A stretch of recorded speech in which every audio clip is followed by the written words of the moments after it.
सभी को जोहार। मेरा नाम अमन कच्छप और आज हम लोग मिलने जा रहे हैं दादा ग्लैडसन डुंगडुंग से, जो कि ह्यूमन राइट्स एक्टिविस्ट, रिसर्चर और एक बहुत ही अच्छे लेखक हैं। तो चलिए उनसे मिलते हैं और करते हैं बहुत सारी बातें। जोहार। चलिए। तो दादा, कुछ हम लोग को अपने बारे में बताइए। मतलब क्यों आप इस लाइन में हैं? मतलब एक होता है ना कि सब तो चाहता है कि अभी कि हम कुछ भी नौकरी वोकरी करें और अपना सेटल हो जाए, लेकिन एक होता है कि मतलब मुश्किल से ही ऐसा होता है कि कोई अगला इंसान के बारे में सोचता है। देखिए, मेरी कहानी जो है ना बहुत लंबी है। शायद आप जब मेरा पर्सनल सुनना चाहेंगे तो वही अपने आप में बहुत लंबा चौड़ा हो जाएगा। तो आप लोग जानना चाहते हैं, मैं शॉर्ट में बता सकता हूँ। देखिए, मेरा जो पारिवारिक बैकग्राउंड है वो बिल्कुल एकदम हटके तो नहीं बोलूँगा, क्योंकि आदिवासी समाज में मुझे नहीं लगता है कि कोई स्ट्रगल नहीं करता है। बावजूद इसके मतलब एक समय में हमारा समृद्ध परिवार हुआ करता था। मेरे दादाजी टीचर थे, लेकिन उसके बाद में फिर केलाघाट जो है आप सिमडेगा का आप जानते होंगे, वहाँ पे हमारी खेती की ज़मीन डूब गई और वहाँ मुआवजा थोड़ा बहुत मिला हम लोग को, लेकिन पूरा मुआवजा मिला नहीं। अभी भी केस गुमला कोर्ट में चल रहा है, ऐसा सुनते हैं। तो वहाँ से जो एक संघर्ष शुरू होती है, फिर उसके बाद में वहाँ से हम लोग लाठाकमान एक गांव है सिमडेगा ज़िला में, वहाँ हम लोग जंगल में रहते हैं। जंगल के बीच में गांव है, वहाँ पे पूरा मतलब एक तरह से प्रकृति के साथ जीने की जो मतलब शुरुआत होती है, और प्रकृति के साथ जीते जीते फिर उसी बीच में मेरे पिताजी जो थे सोशल वर्क कर रहे थे। उनका यह मानना था, मतलब जब वो अपने दोस्तों से बात करते थे तो मैं सुना, चूँकि वो सबसे ज़्यादा मतलब जब भी कहीं जाते थे तो मुझे लेके जाते थे। तो एक बार वो कह रहे थे कि हम लोग कैसे भी परिस्थिति में रहें, हम लोगों को दूसरों के बारे में सोचना चाहिए, दूसरों को मदद करना चाहिए, कुछ ना कुछ तो करना चाहिए जो हम कर सकते हैं। तो ये सब चीज़ें मैंने मतलब बचपन से ही एक तरह से मन में डाला जा रहा था, और मैं फील्ड जाता था उनके साथ में, तो मैं देखता भी था वो कर क्या रहे हैं। और ऐसे ही करते गांव में ही एक ज़मीन का झगड़ा था, और उस मसले को उन्होंने ले लिया और वो अपने तरीके से सॉल्व किए, वो जीत गए वो मामला। तो फिर अपोजिट पार्टी को लगा कि इस व्यक्ति की वजह से हम लोग इतना सारा ज़मीन जो है कि खो दिए, तो उन लोगों ने एक दिन हमारे माता पिता दोनों को जो है कि मर्डर करवा दिया एक साथ। फिर वहाँ से हम लोग पूरे 4 भाई बहन को जो है कि अचानक से गांव छोड़ना पड़ता है। फिर हम लोग अलग अलग स्कैटर्ड हो जाते हैं, मतलब अपना कुछ रिलेटिव लोग अलग अलग जगह ले जाते हैं। और फिर मुझे ऐसे तो मिल जाता है हॉस्टल में, क्योंकि मेरी दीदी जो है कि जाके बात करती है प्रिंसिपल से, उसके बाद फिर वो रख लेते हैं। लेकिन वहाँ भी फिर 6 महीना के बाद मुझे हॉस्टल छोड़ना पड़ता है। उसके बाद फिर गांव वापस जाना पड़ता है। गांव जाने के बाद वहाँ ही खेती बाड़ी करते हुए, लाह महुआ चुनते हुए जो है कि मैं अपना मैट्रिक पास किया। लेकिन मैट्रिक पास करने के बाद मैंने 250 रुपये जुगाड़ नहीं कर पाया कॉलेज जाने के लिए, तो उसकी वजह से एडमिशन नहीं कर पाया। तो इस तरह से मेरा 2 साल जैसे ऐसे कुछ बर्बाद हो गया, क्योंकि अगला साल मैं किसी तरह जुगाड़ करके मैंने एडमिशन तो ज़रूर किया, लेकिन उसी बीच फिर मुझे बहुत कुछ है कि जैसे साइकिल मैकेनिक का काम मैंने किया, मैंने चाय स्टॉल में टी स्टॉल में चाय बेचा, ये सारा कुछ चीज़ें। और फिर जो है कि उस समय में हुआ करता था ये जोहार रोजगार योजना, उसमें रोड बनाने का काम, ये सारा कुछ मैंने करके पैसा वगैरह इकट्ठा किया। ये सब करते करते फिर कॉलेज में एडमिशन हुई सिमडेगा कॉलेज में, फिर हम जाने लगे। उसके बाद फिर मेरी दीदी को किसी ने कहा कि यहाँ इसका भविष्य सही नहीं रहेगा, इसको पटना लेके जाओ। तो अचानक से एक झटके में हम वहाँ से उनके साथ पटना चले गए, है ना। पटना गए। पटना जाने के बाद वो एक एनजीओ में काम करते थे उस समय में, और एनजीओ मुख्यतः वो लोग महिला आंदोलन, वहाँ पे दहेज उत्पीड़न बहुत ज़्यादा होता है, लोग दहेज की वजह से मार देते हैं महिलाओं को, है ना। ये सब केस ले रही थी, तो एक तरह से वो धीरे धीरे वहाँ पे एक उनका अपना पहचान महिला आंदोलन को लेके बन गया था। फिर उनका ज़मीन का भी आंदोलन चल रहा था। दलितों के साथ बहुत ज़्यादा वहाँ पर अत्याचार किया जा रहा था। दलित मुसहर आपने सुना है कि नहीं सुना है, वो समाज में सबसे नीच माना जाता है उनको। बिहार जैसा जगह में, यूपी जैसे जगह में, और उनको मतलब एक तरह से इंसान ही नहीं माना जाता है। जिस तरह से ओवरऑल आदिवासियों को आज भी इंसान नहीं मानने को समाज तैयार है, उसी तरह उनका भी हालत है, लेकिन उनका और भी बुरा हालत है। तो उनके साथ हम लोग काम करते थे। उनको मतलब एक मैं उदाहरण आपको दे सकता हूँ, होता क्या था। जैसे मान लीजिए वो लोग किसान हैं, किसान के खेत में काम करते हैं, मेहनत करते हैं, खेती उनका नहीं करेंगे तो किसान के अनाज नहीं आएगा। लेकिन उनके साथ जो है कि अमानवीय व्यवहार किसान करते थे। मैंने खुद देखा उनको, जब कुत्ता जैसे घर से के बाहर में जो है खाना दे रहे हैं, अलग से प्लेट रखा हुआ है, अलग से गिलास रखा हुआ है। तो इस तरह से चीज़ें मैंने वहाँ पे देखा। फिर उसके साथ लड़का लड़कियों के साथ मैंने भेदभाव देखा कि एक ही माँ बाप लड़का लड़की दोनों को पैदा किया, लेकिन लड़की को जो है कि सरकारी स्कूल भेज रहे हैं, लड़का को इंग्लिश मीडियम स्कूल भेज रहे हैं, लड़का के लिए दूध खरीद रहे हैं, लड़की के लिए नहीं खरीद रहे हैं। तो ये सब चीज़ें मैंने देखा तो मुझे अजीब सा लगा कि हमारे आदिवासी समाज में तो ऐसा नहीं है। हमारे यहाँ तो सब कुछ बराबर है, चाहे जो जितना भी अमीर है, गरीब है, धनी है, काला है, गोरा है, ऐसे कोई भेदभाव तो है नहीं। तो वहाँ पे एक तरह से पाठशाला की तरह मुझे समझ में आया कि इस देश में जिस तरह से जाति और धर्म को लेके वर्ण व्यवस्था के तहत जो वर्ण और जाति आती है, तो उसके तरह जिस तरह से एक मानव के साथ अमानवीय व्यवहार, कि उसको मानव ही नहीं माना गया है ना, उनके साथ कुत्ता जैसा व्यवहार किया जा रहा है, ये सब कुछ देखा मैंने। फिर वहाँ पे धीरे धीरे दलितों का जो समस्या था उसको उठाते उठाते फिर मैं चला गया भोजपुर डिस्ट्रिक्ट, भोजपुर जिला में। वहाँ पे पहली बार मेरा नक्सल मूवमेंट के साथ जो है कि एक तरह से इनकाउंटर हुआ। एक गांव में मैं दलितों के साथ काम कर रहा था, उनका मीटिंग कर रहा था, बहुत बड़ा मीटिंग किया, पहली मीटिंग हो रही थी। तो पीपल्स वार्स ग्रुप के लोग आ गए और उन्होंने कहा कि आप यहाँ कर क्या रहे हैं। तो मैंने उनको कहा कि देखिए मैं दलितों के साथ अत्याचार बहुत ज़्यादा हो रहा है, तो उसी की वजह से इनको हम जागरूक कर रहे हैं कि अपना संवैधानिक अधिकार किस तरह से हासिल कर सकते हैं। तो उनको फिर अच्छा लगा। मैं डर गया था क्योंकि 16 लोग मुझे एक कमरा में बंद कर दिए, तो मुझे लगा कि लोग मार देंगे। तो फिर वहीं से नक्सल मूवमेंट को एक समझने की शुरुआत हुई। मैंने कोशिश की आखिर ये क्या है। तो हाँ, मुझे सुनने के बाद उन्होंने मुझे छोड़ दिया। हाँ, छोड़ने के बाद लेकिन व्यक्तिगत तौर पे आप अगर देखेंगे तो उस समय में मैं फिर कंप्यूटर वगैरह, कंप्यूटर तो नहीं सीखा था तब तक टाइप राइटिंग और ये स्टेनोग्राफी जो है उसका कुछ मैंने क्लासेस वगैरह कर लिए थे, थोड़ा बहुत इंग्लिश के क्लासेस कर लिए थे। लेकिन मतलब समाज सेवा एक तरह से अगर आप बोलेंगे तो मेरा दीदी लोग का जो एनजीओ मतलब जिसमें वो काम करती थी, वहाँ उनका ऑफिस में थोड़ा टॉयलेट साफ करना, झाड़ू लगाना, चाय बना के स्टाफ लोग को पिलाना, ऐसे से शुरुआत हुई है।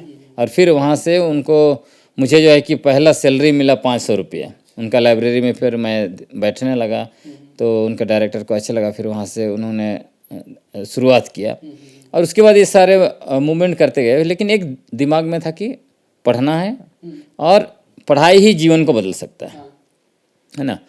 फिर उसी बीच भोजपुर के बाद में फिर मुझे लगा कि अब कंप्यूटर सीखना चाहिए, क्योंकि उस समय में कंप्यूटर का ज़माना शुरू हो गया था। तो फिर मैंने भोजपुर ज़िला छोड़ के फिर पटना, मैं वापस पटना आया और पटना में एक जेसुइट फादर थे, फादर फिलिप मंथरा। उनको मैंने कहा कि मैं कंप्यूटर सीखना चाहता हूँ, तो आप थोड़ा मुझे मदद कीजिए। तो उन्होंने मुझे कहा तुम मेरे ऑफिस के लिए क्या कर सकते हो। मैंने कहा मैं टाइपिंग तो जानता हूँ, आप टाइप कर दूंगा, आपका ऑफिस का जो भी कागज होगा, लेटर वगैरह होगा। तो उन्होंने कहा ठीक है, हम 1000 रुपया देंगे, आप कहीं पे रेंट ले लो। फिर दोपहर में जब लंच का टाइम होता है उस समय में आप जाके कंप्यूटर सीख सकते हैं। तो फिर 1000 रुपया से वहाँ मतलब कमाता था, रेंट लेके खाना उसी से खाना है, फिर जो है कंप्यूटर सीखना है, ये सब कुछ चीज़ें मैंने किया। फिर कंप्यूटर सीखने के बाद में फिर मुझे लगा कि आप तो शायद दिल्ली चल जाना चाहिए, जीवन बदल जाएगा। फिर दिल्ली में चला गया। तब दिल्ली जाने के बाद वहाँ पे थोड़ा सा शौक लगा, क्योंकि मैं उस समय में पेज मेकर 5 सीखा था और वहाँ पे पेज मेकर 7 चल रहा था। तो जहाँ पे मैं काम के लिए गया, उस व्यक्ति ने कहा कि आपको हम 1000 रुपया देंगे। अब दिल्ली में आप 1000 में क्या कर लेंगे। फिर मैं वहाँ ज्वाइन नहीं किया। फिर एक दोस्त ने कहा कि यहाँ पे फालतू बैठने से काम नहीं चलेगा, तो कुछ समय के लिए कपड़ा फैक्ट्री में हम काम करना शुरू किए हेल्पर के रूप में। तो 3 महीने जैसे मैंने काम किया, कुछ 15,000 रुपये जुटाए। फिर मेरा इनर वॉइस ये बोल रहा था कि मैं कोई हेल्पर बनने के लिए तो पैदा हुआ नहीं है, मैं जो है कि जीने खाने के लिए पैदा नहीं हुआ, मुझे जीवन में कुछ खास करना है, इसलिए यहाँ से चला जाना चाहिए। फिर वहाँ से मैं वापस पटना फिर चला गया दीदी के पास। फिर वहाँ से फिर अपना ग्रेजुएशन वगैरह कंप्लीट वगैरह साथ में कर ही रहे थे, लेकिन कभी मैं कॉलेज नहीं गया। मतलब मैट्रिक तक जो पढ़ा वही स्कूल का, सरकारी स्कूल में पढ़ा, एसएस स्कूल सिमडेगा में, और फिर गांव का स्कूल में पढ़ा था 7वां क्लास तक, उतना ही मेरा रेगुलर पढ़ा है। उसके बाद मैं कभी कॉलेज का कोई मतलब कह सकते हैं कि कोई एक सेशन भी मतलब मैं नहीं मतलब पहुंच सका कहीं, मतलब गया ही नहीं, क्लास अटेंड करने का मौका ही नहीं था। क्योंकि क्लास आप अटेंड करने जाएंगे तो इधर पेट तो खाली रहेगा ना, क्योंकि कमाना भी है, और दीदी को भी उतना सैलरी है ही नहीं था, 900 रुपये मिलते थे, तो उतना में दोनों को कैसे वो पाल सकती है, आप उनका भी भविष्य है, हमारा भविष्य है, ये सब कुछ चीज़ें थे। तो उसी बीच में ये सब करते करते भूमि आंदोलन में जुड़ा, जमीन अधिकार आंदोलन में जुड़ने के बाद में उस समय मैं लिखना फिर चालू कर दिया कि जिस तरह से दलितों के साथ अत्याचार होता था, दलितों के पास एक इंच ज़मीन भी नहीं, मतलब वो लोग नहर के किनारे झोपड़ी बना बना के रहते थे। ऐसा कभी भी जो है कि पुलिस उनको हटा देती थी, ये सब बहुत सारे समस्याएं थे। तो उस समय उनके अधिकार के लिए हम लोग लड़ते थे कि कम से कम उनको घर बनाने के लिए तो ज़मीन देना चाहिए। तो ये सब करते करते फिर पुणे में एक national centre for advocacy studies है, जो पूरे देश में मतलब यूथ लोगों को सिलेक्ट करके वो लोग ट्रेनिंग देते हैं, 1.5 साल का अपॉर्चुनिटी देते हैं। तो उसमें मुझे लगा कि अब इसमें जाना चाहिए। फिर मैं उसके लिए अप्लाई किया, फिर मेरा कॉल आया वहाँ पे इंटरव्यू के लिए, फिर वहाँ पे ये स्पीच वगैरह मतलब था, रिटेन था, ये सब कंप्लीट करने के बाद पूरे देश भर में से हम लोग को 8 लोगों को सिलेक्ट किया गया था, क्योंकि वहाँ फेलोशिप भी वो लोग देते थे, है ना। तो ये सिलेक्शन होने के बाद मैं पुणे चला गया। लेकिन पुणे में पहला दिन ही मतलब एक तरह से शॉकिंग था कि हम लोग को एंथ्रोपोलॉजी में एक लेक्चर दिया जा रहा था, और जो सेशन ले रहे थे वो ऑक्सफोर्ड यूनिवर्सिटी से, लंदन से पीएचडी करके आए थे एंथ्रोपोलॉजी में।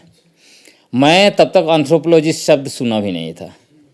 तो पहला सेशन में मुझे बड़े शौक लगा कि ये एंथ्रोपोलॉजी क्या होता है भाई। और जितने हमारे जो भी सहपाठी थे, है ना, बैचमेट थे, उसमें से अधिकतर लोग सवाल पूछे, जो हमारे प्रोफेसर थे जो लेक्चर दे रहे थे, उनको सवाल पूछे। मुझे तो कुछ समझ में ही नहीं आया, तो मैं पूछूंगा क्या। फिर उन्होंने लास्ट में कहा कि यहाँ पे एक बहुत बड़ा लाइब्रेरी है जहाँ लगभग 5000 किताब है, उसमें से जो है कि आप लोग जाइए, देखिए, उसमें से आपको पढ़ना पड़ेगा। और उन्होंने यह भी कहा कि हम लोग का डायरेक्टर जो है उस इंस्टीट्यूशन का, वो यहाँ का सब किताब पढ़ चुका है। तो हम लोग को बड़ा इंस्पायरिंग लगा कि भाई 5000 किताब एक डायरेक्टर पढ़ा है, और उनका स्पीच भी सुनने से आपको लगा कि क्या इंसान बोल रहा है। हर एक सब्जेक्ट में उनका पकड़। लाइब्रेरी गए, देख रहे हैं तो वहाँ से मुश्किल से 5 हिंदी किताब, सारे के सारे अंग्रेजी किताब भरे पड़े। तब करें तो क्या करें। वहाँ से फिर मैं बहुत मतलब उस दिन बहुत मुझे शौक हो गया एक तरह से, है ना। I was totally shocked. तो फिर मैं सोचने लगा शायद ये जगह मेरे लिए नहीं है। तो मेरे मन में आया कि either a right person in the wrong place और wrong person in the right place, है ना। इतना भी इंग्लिश नहीं आता था, लेकिन मतलब एक फ्रेज है ये ना। तो बाद के दिनों में मुझे ये फ्रेज याद आया, और लेकिन उस समय मुझे वही लगा कि ये शायद ये जगह मेरे लिए सही नहीं है, या तो सही जगह और मैं गलत आदमी यहाँ पे आ गया हूँ, है ना।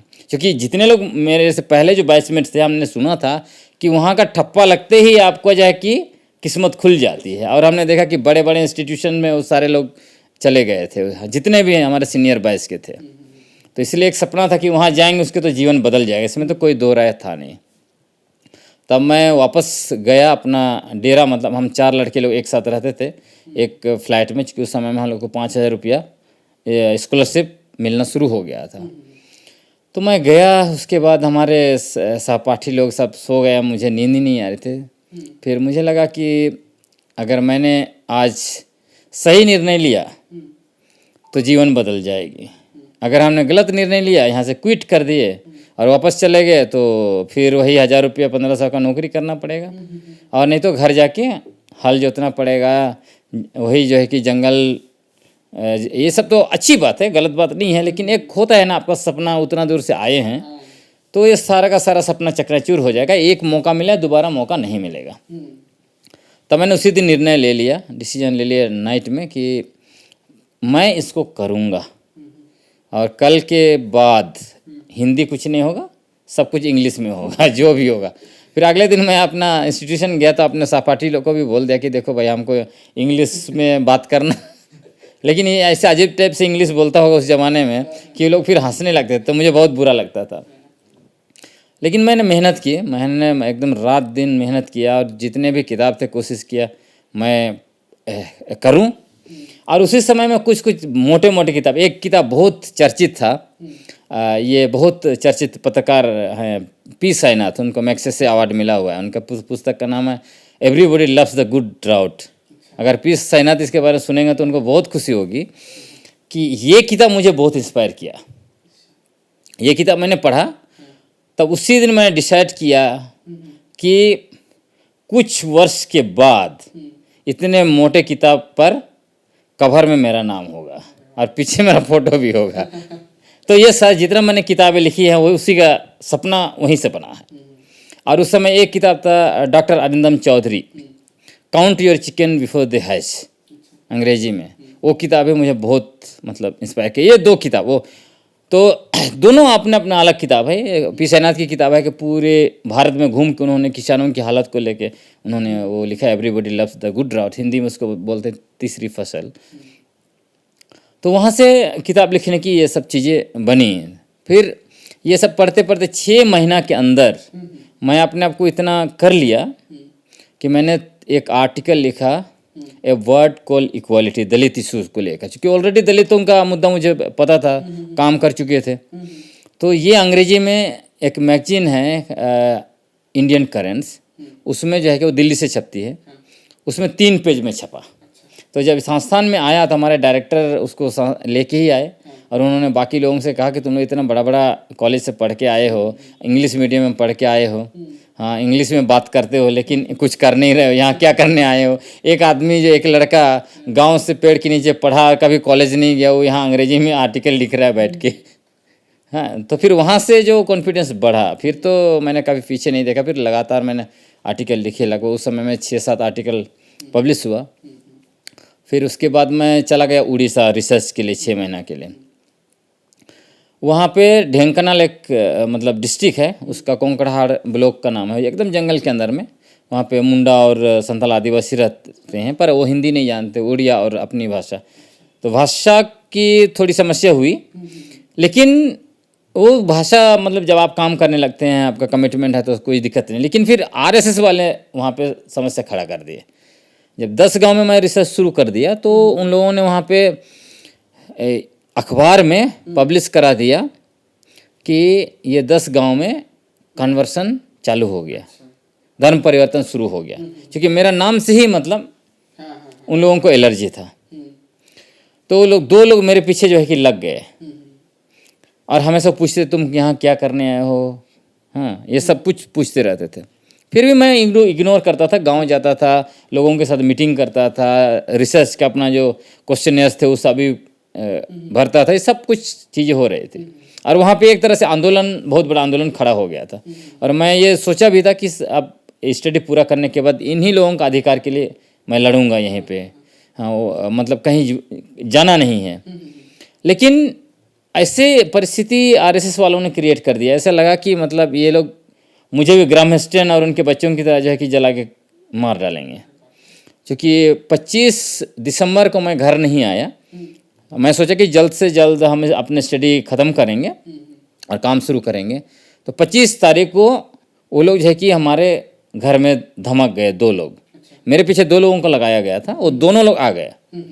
और उस दिन हम लोग एक मीटिंग ऑर्गेनाइज किए हुए थे, मेरे ही मतलब जहाँ पे हम रहते थे उस रूम में मीटिंग ऑर्गेनाइज किए थे।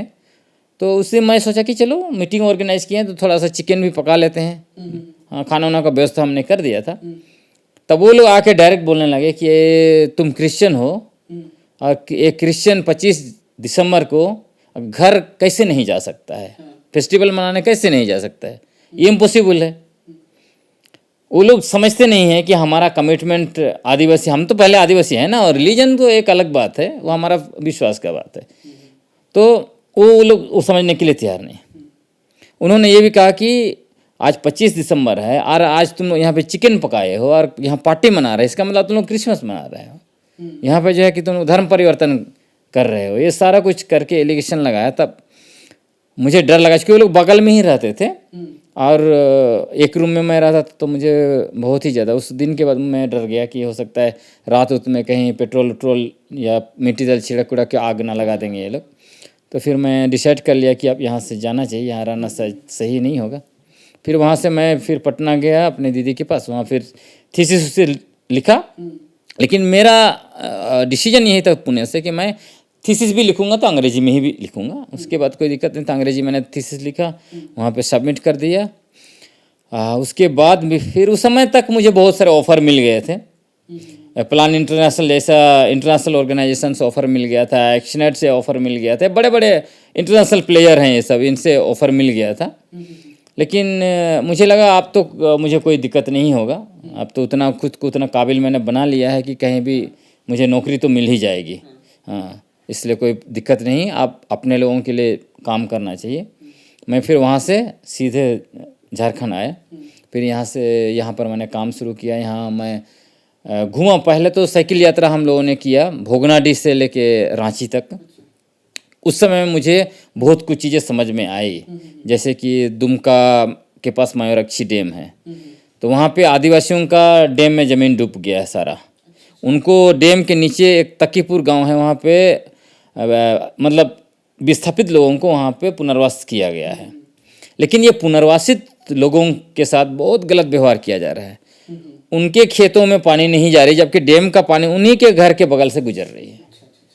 इसी तरह मैंने इधर पलामू तरफ देखा, चेरो आदिवासी लोग के साथ, उनका भी उनको जो है कि वहाँ से हटाया गया इरिगेशन परियोजना बनाने के लिए। सतबरवा डैम बनाया गया, वहाँ से हटाया गया, उनका सारा ज़मीन डुबाया गया और उनको जंगल के पास जो है कि सेटल किया गया।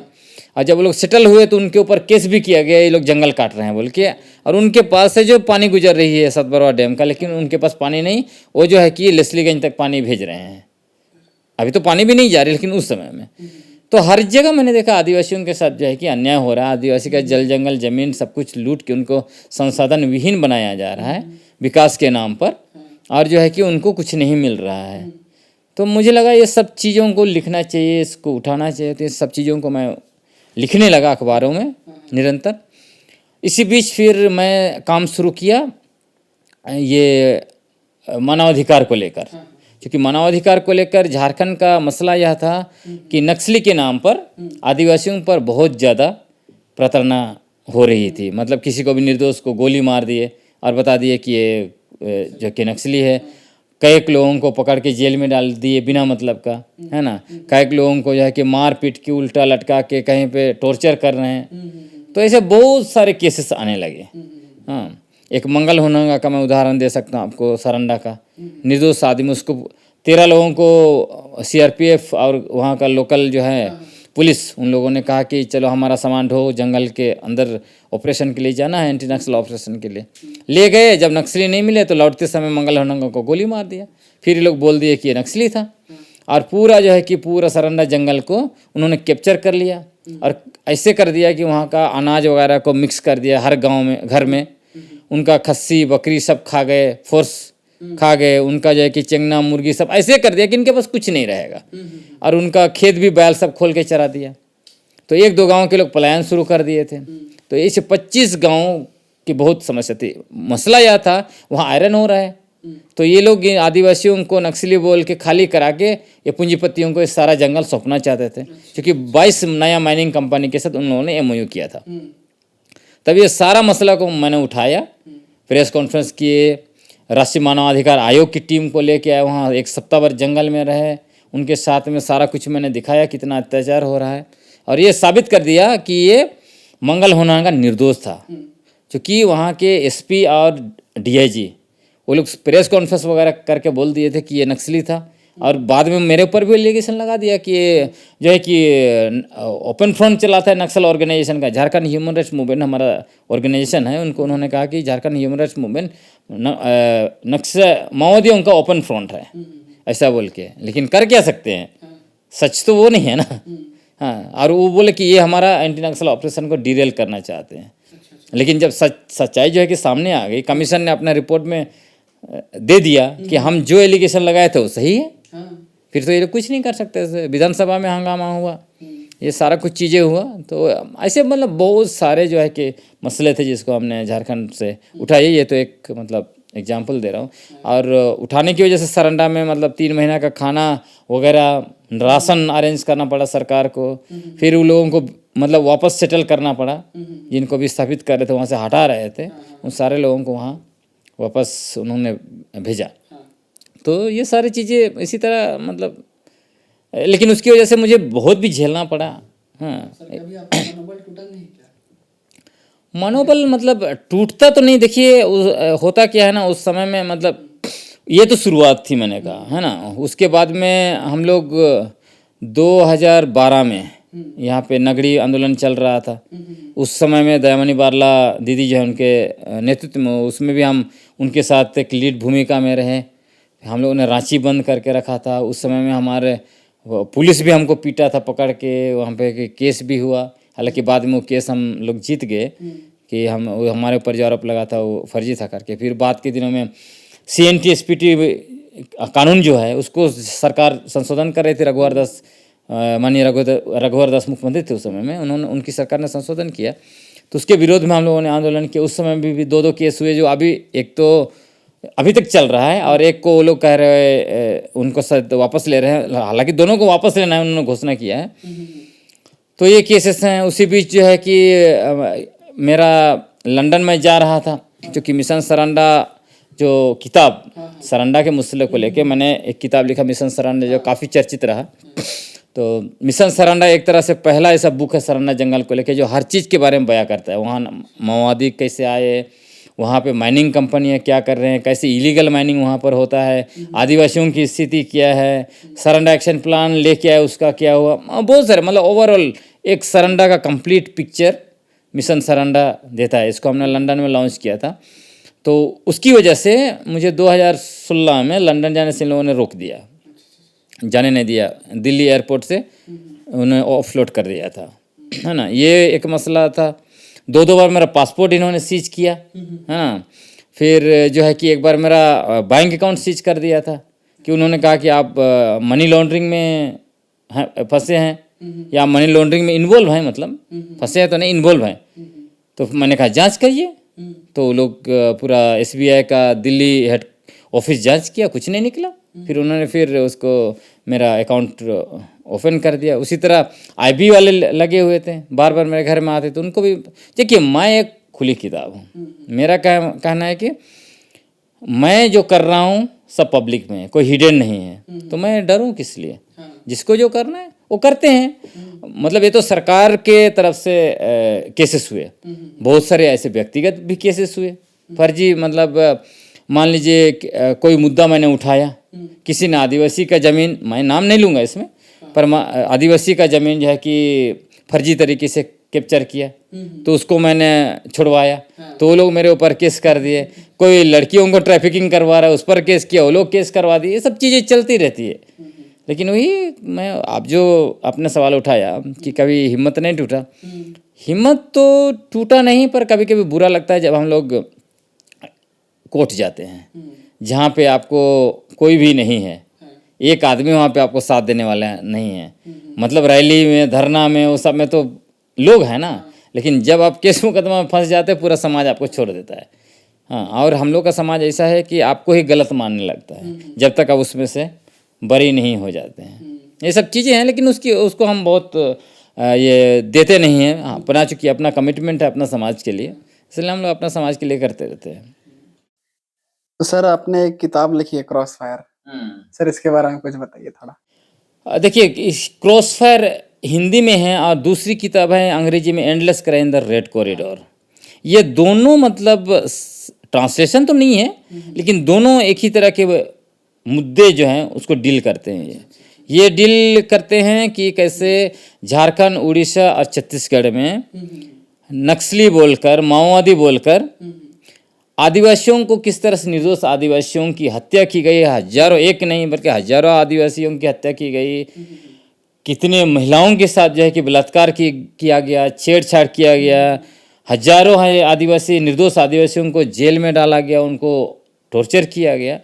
तो ये सारी चीज़ों को ये दोनों किताब मतलब खुलासा उसका करते हैं। उसके साथ साथ ये भी खुलासा करते हैं कि कैसे एंटी नक्सल ऑपरेशन के नाम से जितना फंड आता है उसको जो है, ये जो एंटी नक्सल ऑपरेशन में जो फोर्स लगे हुए हैं वो लोग किस तरह से खा जाते हैं।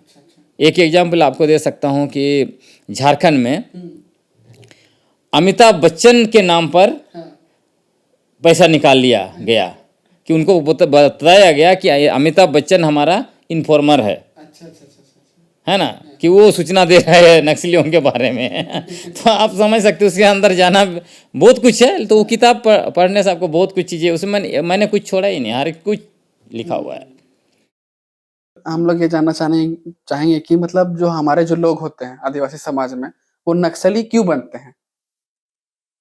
देखिए, नक्सली बनने का बहुत सारा कारण है। इसको क्रॉस फायर में भी हमने कुछ स्टोरी लिखा है कि लोग नक्सली कैसे बने। मैं खुद इधर गया कुछ गांव में, तो मैंने देखा एक इस तरह से, मैं कह सकता हूँ नामकुम के थोड़ा अंदर आप जाएंगे, कुद्दा गांव वगैरह है, उधर मैं गया था। लोग बताते हैं, एक एग्जाम्पल आपको बता सकते हैं, एग्जाम्पल बहुत है, एक सिंपल से समझने के लिए। एक व्यक्ति का गांव में ही दबंग व्यक्ति उसका जमीन कब्जा कर लिया। जब ये व्यक्ति पुलिस थाना में गया तो उसका थानेदार ने उसका सुना ही नहीं, क्योंकि दबंग व्यक्ति ज़्यादा थाना में इन्फ्लुएंस करता है ना, तो सुना नहीं। तो ये आदमी क्या करेगा? अब उसके पास तो इतना तो सूचना नहीं है, जानकारी नहीं है, पहुंच नहीं है कि थानेदार ने कुछ नहीं किया तो एसपी के पास जाके कंप्लेन करें, अगर एसपी साहब ने कुछ नहीं किया तो कोर्ट में जाके कंप्लेन करें। तब इनका इजी वे ये था, उन दिनों नक्सल मूवमेंट शुरू हुई थी, वो आसपास आते थे, वो सीधा उनके पास गए, उन्होंने कहा, बताया हो कि देखो हमारा गांव का दबंग व्यक्ति मेरा ज़मीन जो है कि कब्जा कर लिया। जब मैं थाना गया तो थाना वाला मुझे सुनने को तैयार नहीं, मुझे उल्टा गाली गलौज करके वापस भेज दिया। तब वो लोग बोले ठीक है, हम लोग रात में आएंगे तुम्हारा काम। वो लोग रात में गाँव में आए। गाँव में आने के बाद जो दबंग व्यक्ति था उसको उन्होंने धमकाया कि भाई इसका ज़मीन जो है कि छोड़ो। तो बंदूक से कौन नहीं डरता है, चाहे वो बंदूक पुलिस के पास हो, सीआरपीएफ के पास हो, या फिर आम आदमी के पास हो। तो फिर उस आदमी ने ज़मीन छोड़ दिया। जब वो आदमी ज़मीन छोड़ दिया तो आप ये समझ लीजिए कि जो मसला थाना में जिसको सुलझाया जाना चाहिए, जिसको सरकार को सुलझाना चाहिए, वो मसला नक्सली लोग ओवरनाइट सुलझा रहे हैं। तो जंगल में आग की तरह तो फैलना ही है ना। तो वहाँ से पूरे इलाका में, ये जो आपका हो गया नामकुम से लेके आगे आपका बुंडू तमाड़, ये पूरे इलाके में ये धीरे धीरे फैल गया। और आपने कुंदन पाहन का भी आप सुने ही होंगे, उसका भी स्टोरी वही है। उनका जो है कि ज़मीन कब्जा कर लिया जाता है, तब जो है कि नक्सल मूवमेंट ज्वाइन करता है। तो बहुत सारे ऐसे केसेस हैं।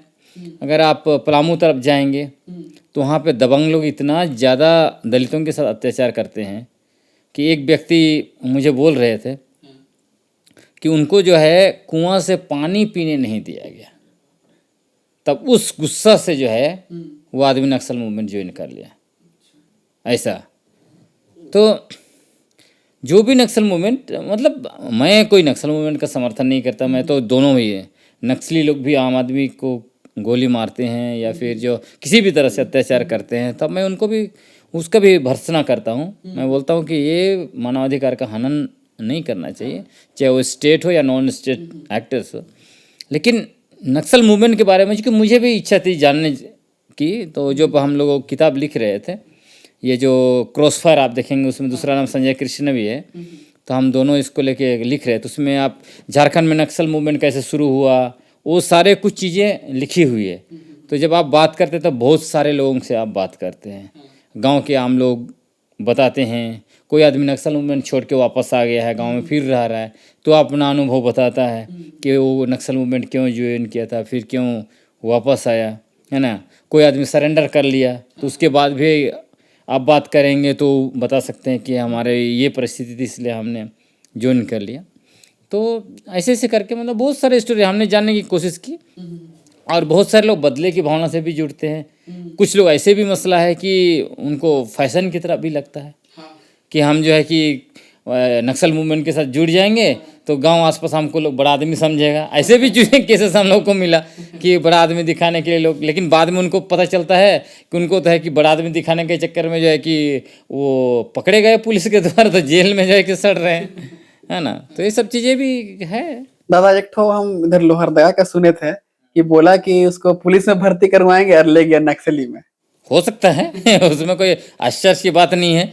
इधर आपका सोनुआ गोलकेरा इलाका में एक समय में नक्सली लोग पूरा गांव जाके जो भी युवा हैं उनको उठा उठा के ले जाते थे, ऐसे भी घटनाएं हुई है।